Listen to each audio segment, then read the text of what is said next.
શું તકલીફ માટે અમૃત પુષ્પ લઈ ગયા હતા? મમ્મીને પગના દુખાવાની દવા હતી, 17-18 વર્ષથી હતી ને. એટલે વાહ હતો ને વાહ આપણે? હતો. અને કેટલાક સમય થયા હતો? 17-18 વર્ષ થઈ ગયા. 17-18 વર્ષથી. બરાબર છે. અને અમૃત પુષ્પની બોટલ તમે લઈ ગયા હા. અને અમૃત પુષ્પ લીધા પહેલા શું શું બેનને તકલીફ થતી હતી? ઊભું નતું થવાતું, કોઈ જાતનું કામે નતું થતું. અમૃત પુષ્પ લીધા પછી જાજુ કામ કરી શકે છે. ટ્રેક્ટર મેં ભરતીને નાખ્યા હતા ને એ બેદીમાં હતા, એ પોરા કરી નાખ્યા. બરાબર છે. રેગ્યુલર કામ કરે. બરાબર છે. એટલે આપણે કેટલી બોટલનો કોર્સ પૂરો થયો અત્યારે? હજી 1.5 મહિનો જ થયો છે. ટૂંકમાં 2 બોટલ એટલે બીજી અડધી પૂરી બીજી થઈ અડધી છે પૂરી થઈ. અને ત્રીજી બોટલ તમે લેવા આવ્યા છો. હા. બરાબર છે. એટલે તમારી દ્રષ્ટિએ કેટલું રિઝલ્ટ છે વામાં? રિઝલ્ટ અટાણે 50 થી 60% રિઝલ્ટ.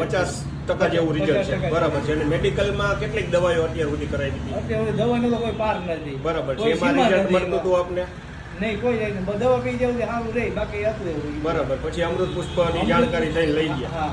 પછી જતું નહીં, અમૃત પુષ્પ ચાલુ કર્યું તો એને નહીં કોઈ ગોઠણ દુખવા, કાયદેસર બે તો ગાય ઊભી થઈ જાય. બરાબર છે. હાલવાનું ટૂંકમાં એ બધી નાની મોટી બીજી તકલીફ હતી એમાં બધો ફાયદો થઈ ગયો. બધોય. દ્વારકાધીશની કૃપા થઈ ગઈ. જોરદાર ફાયદો. બરાબર. જય દ્વારકાધીશ. જય દ્વારકાધીશ.